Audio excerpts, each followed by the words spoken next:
Well, howdy there, Internet people. It's Bo again. So, today we're going to talk about doing what you're told and doing what's expected of you. And how sometimes those two things aren't the same. To start off with tonight, I want you to imagine you get a phone call right now. And it's from somebody that you're vaguely aware of. You know they exist, but they're not your friend. They've never been to your house. They've never met your kids. You don't really know this person. But for whatever reason, they call you to remind you that their primary concern in life is money and power. That's what they're about. Out in Arizona, you have a whole bunch of teachers calling in, some flat out resigning because the governments there, the state and local governments, have decided to reopen the schools. Those teachers are not doing what they're told, but they are certainly doing what is expected of them. In the most dire situations, we count on teachers to protect the kids. That's what they're doing. They're pushing back against this idea of reopening because it's not safe. And they know that. If they need anything, they should have our full support. And I'm not just talking about people in Arizona.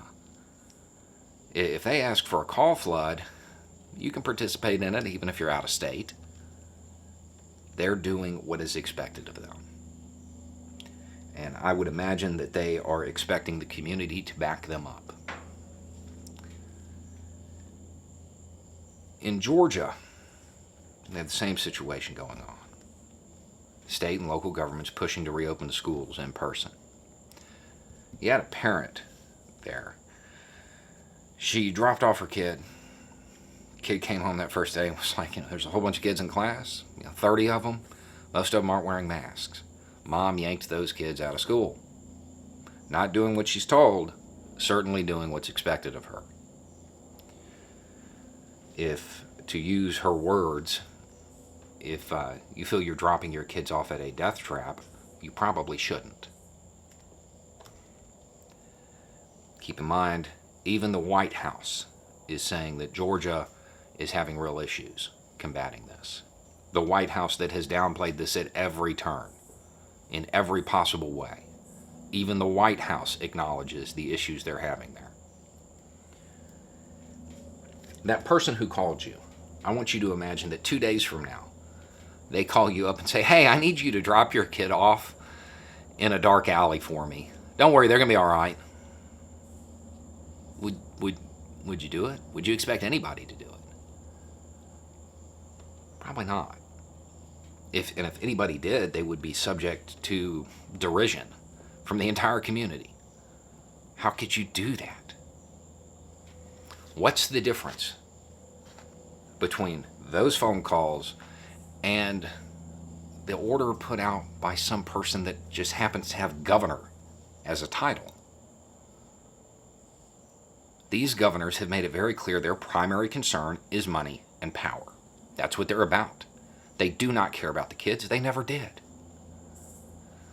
They're the ones who are telling you, you have to send your kids off to do this. Would you do it if they said any other situation, if they told you to drop them off anywhere else where you felt that they wouldn't be safe? Of course not. You don't have to do what you're told. Do what's expected of you.